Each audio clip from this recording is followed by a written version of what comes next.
Binungad kanuing malwal sa lupa dareng Kapampangan na sinagana at minantabe king panyatang ng siyam si Supsup, king meto nga pizza chain king mall king syudad San Fernando. It's my first time here in San Fernando.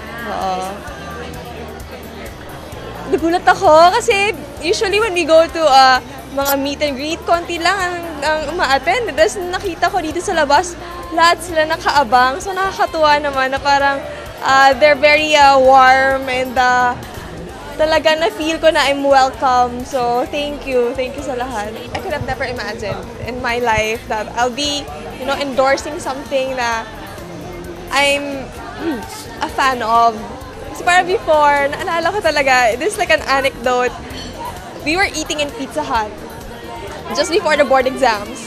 And my friends were daring me na, paano kung sumali ka kaya ng beauty pageant?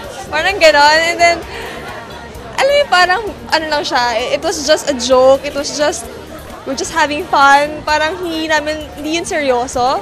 Tapos ngayon, I mean, it came true and now, I'm endorsing the same product that we were just eating mga 2 years ago. Kaya parang, it's still overwhelming. At lalo na kapag kami sa mga architects, usually, late natatapos sa mga plates namin, sa mga projects namin, and what's a more convenient way to have your dinner or your late midnight snack than to have a pizza, di ba? Na parang very handy siya wherever you go, parang madaling kainin and then nakakabusog. And usually pag may mga parties, pag walang pizza, parang kulang.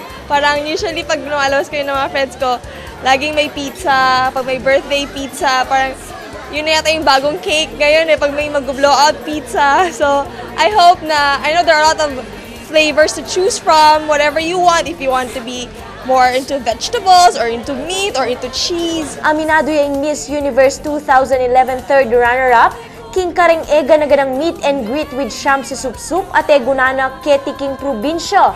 Karina penandaman ing mapaling pama ng gapdaring memalen, karing kalupa ng miyang pangkarangalan, king larangan ng pageant, king mabilog gayatu.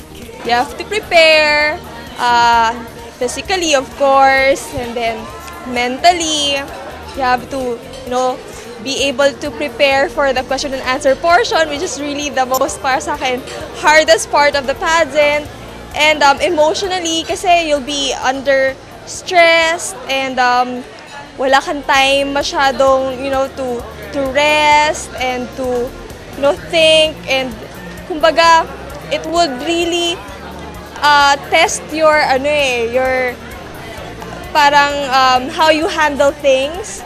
So it's more of preparing your whole self. Parang gano'n. It's not like an exam na just study and then tapos na siya. Ito parang you really have to try to improve everything that you have, but then still keeping who you are. Kumbaga, you're just enhancing kung ano yung meron ka, and which makes you unique. Kasi sometimes in pageants, there's laging, almost lahat kayo magaganda, matatalino, you have your own talents.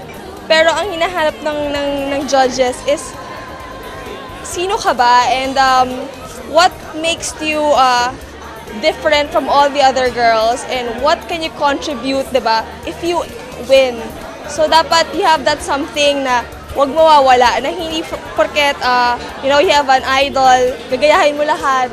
You still have to keep whatever is in your heart, ano yung principles mo, ano yung beliefs mo. And I think that will give you an edge over all the other candidates. Sa mga Kapampangan, thank you very much for welcoming me. Sana makabalik pa ako dito at matikman ng kare-kare ng mga Kapampangan. And alam ko, lahat ng mga Kapampangan masarap magluto kasi yung friend ng papa ko, Kapampangan, and always, pag birthday ko, siya nagluluto. Sobrang sarap. So, thank you very much sa warm welcome, and hopefully, I could visit Pampanga again.